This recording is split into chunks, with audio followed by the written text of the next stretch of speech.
Às vezes você vai conseguir economizar coisa de $200, $300 por mês, só de juros, né? Quando você reduz, né, na parcela.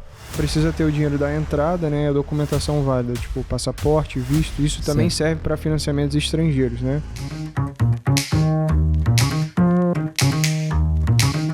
Bom, nós fizemos aqui o nosso podcast Isui, o Robertão já trouxe a história dele, nós estamos de volta aqui justamente para o Roberto trazer as dicas de ouro para quem pretende fazer um financiamento nos Estados Unidos, né, Roberto? É isso mesmo. Então, o Roberto vai começar, muito legal, trazendo o seguinte, as situações, né, de quem é um residente, como é que se qualifica um residente que mora aqui já nos Stados Unidos, e o brasileiro que está no Brasil e quer partir para um financiamento. Robertão, exatamente. Passar a bola para você aí, ó. Então, existem duas formas da gente qualificar um cliente que quer comprar uma propriedade nos Estados Unidos, né? Acho que a gente pode começar com um financiamento de alguém que já mora aqui nos Estados Unidos, né? Essa pessoa, ela vai precisar ter um histórico, né, de trabalho aqui nos Estados Unidos, normalmente por 2 anos. Então, é recomendado que a pessoa, né, já comece, né, seja ele um empresário ou uma pessoa que trabalha para uma empresa diretamente, né? Muitas pessoas hoje em dia sendo transferidas para os Estados Unidos para trabalhar. Certo. A gente dá algumas dicas do cliente como ele vai conseguir adquirir crédito, né? Então, ele vai estabelecendo crédito seja no social dele, né, que é a forma CPF, que é o CPF que o cliente vai adquirir quando ele se mudar para os Estados Unidos, né? Através do processo migratório dele, ou então através do ITIN number, né? Que muitos clientes que moram nos Estados Unidos têm um ITIN number, né? Que é um CPF de quem tem a empresa. De quem tem a empresa, mas às vezes tipo, é um cliente que está, vamos dizer assim, aqui fora de status, né? Mas ele pode comprar casa também, que é muito interessante. Então, o principal para esse tipo de cliente é ele estabelecer crédito, né? Através tendo cartão de crédito, não utilizar mais do que 20% do limite do cartão dele, né? Às vezes fazendo um financiamento de carro, pagando em dia, entendeu? Isso tudo vai construindo histórico para ele poder ter uma pontuação de crédito. Deixando bem claro que crédito não é dinheiro.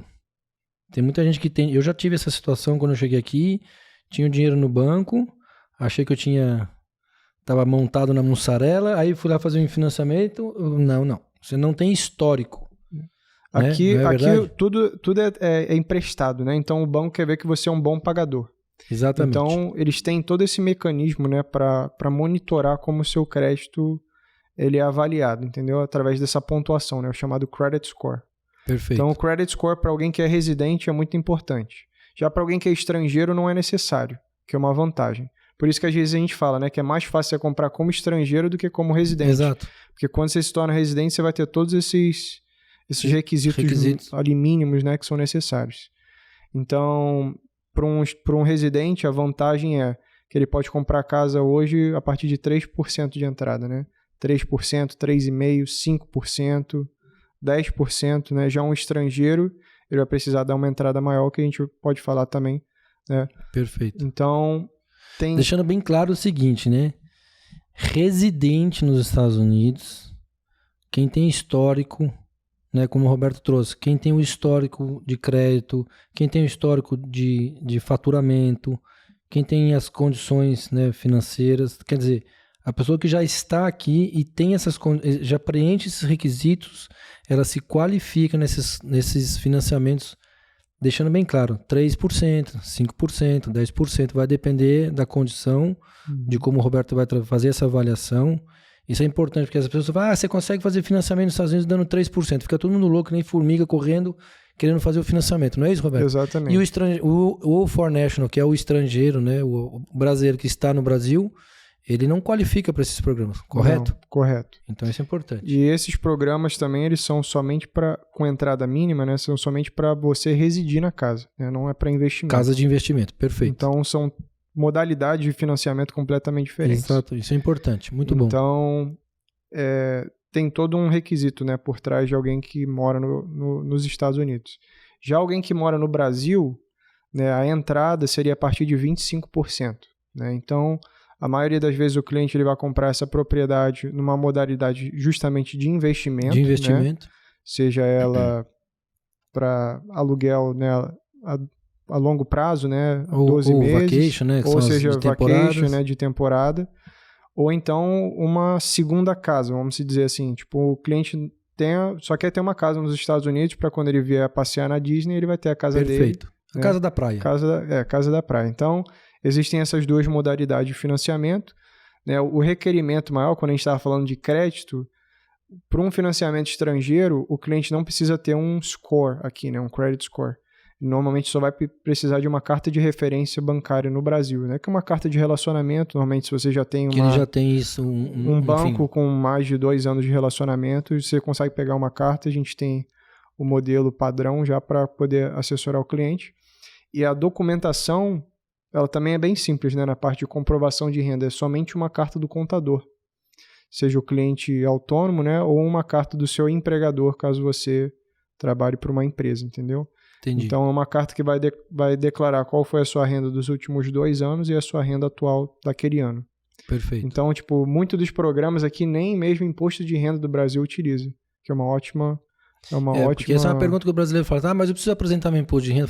O americano nem quer ver seu imposto de renda, porque é muito difícil ele entender o imposto de renda no Brasil. Exatamente. Imagina banco que trabalha com vários países, né? O banco ele não vai estar emprestando somente para o Brasil, né? Então, perfeito.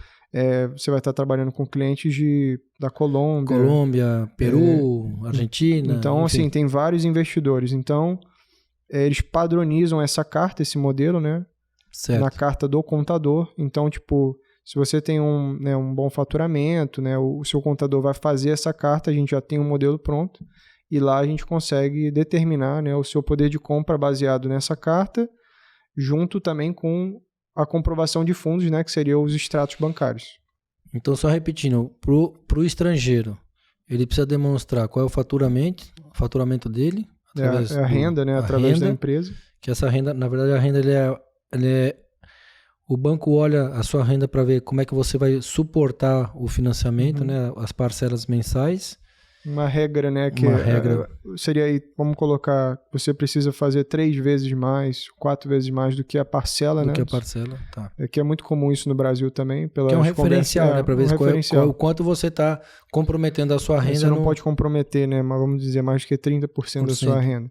Entendi. E aí, com os extratos bancários, a gente consegue comprovar que o cliente tem o dinheiro tanto da entrada, né, de 25% a 30% normalmente, perfeito. E também tem os custos de fechamento. Que é o closing cost. É os chamados closing costs, que normalmente ficam de 5% a 6% num financiamento estrangeiro, que o cliente também precisa ter essa disponibilização, né, de fundos, porque esses custos a mais não são financiados, né? Eles precisam ser apresentados no ato do fechamento. Roberto, uma pergunta que eu tenho aqui é o seguinte, às vezes o cliente me pergunta, por que eu tenho que, como estrangeiro... Né? Voltando àquela mesma pergunta, que às vezes a pessoa desavisada viu lá no YouTube que ele financia com 3, com 5, e ele vem com todas as perguntas, assim, mas por que eu não me qualifico com 3 ou com 5%? Eu tenho uma resposta. Uhum. Eu digo o seguinte, o banco, você como estrangeiro, você oferece um risco maior do que o residente que está ali, inclusive quando ele está comprando a casa para residir, que o programa se enquadra para o residente e a casa é para ele morar, certo? Uhum. Não é isso? Eu digo o seguinte, o banco vai pedir no mínimo 25% ou 30% para o estrangeiro por conta do risco, por conta da modalidade, que é um investimento, né? Um estrangeiro fazendo investimento, e o banco, essa segurança para o banco ela é importante de pelo menos 25%, 30%, correto? Correto, porque quanto mais dinheiro o banco está emprestando, né, mais risco para o banco. Né? Sim. Então, até mesmo ao contrário, né? Tipo, se o cliente está dando mais entrada é porque ele está realmente interessado naquele investimento, né? Ele não vai querer comprometer o investimento que ele fez, né? Dando de entrada no imóvel. E eu falo também, adiciono, né, no que você estava falando, eu adiciono para o cliente o seguinte, falo, se você já pagou por banco 30%, estou dando uma referência de 30%, o banco já está, de uma certa maneira, segurado de que você pagou um valor suficiente para ele não ter o risco dele minimizado. Uhum. Se eventualmente o cliente não pagar, né, o mortgage, o banco já recebeu 30%, que é um valor correspondente importante para o banco, que ele possa, de uma certa maneira, colocar a casa à venda, né, dar um desconto lá de 15%, 20%, mas algum dinheiro ele já já se preservou, correto? Correto. Tá certo, meu pensamento? Sim, é isso mesmo. Tá. Então, até mesmo para outros programas, né? Tipo, existem programas até mesmo sem comprovação de renda. Olha aí, tá vendo? Então, tipo... Quem quer comprar e não tiver você literalmente, você só precisa ter o dinheiro da entrada, né? A documentação válida, tipo, passaporte, visto. Isso também serve para financiamentos estrangeiros, né? Perfeito. Ou seja, quanto maior for a sua entrada, se o cliente tiver dificuldade em comprovar renda, você tendo o dinheiro da entrada, você pode investir, entendeu? Você só vai ter exigências um pouco maiores, talvez de entrada, entendeu? Entendi. Para poder fazer o financiamento funcionar. Então, tem oportunidade para todo mundo, né? Então, Roberto, agora mais uma dica que eu queria que você adicionasse aqui. A questão dos juros hoje. O que você traz para a gente hoje? Porque o cliente me pergunta, Marcelo, hoje os juros estão altos. Vou esperar baixar.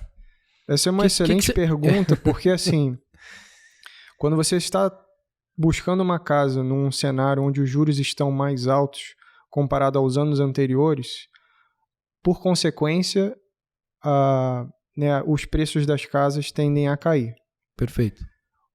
Com os juros mais altos, menos pessoas se qualificam para o financiamento também, né? Porque a parcela acaba ficando um pouco mais alta.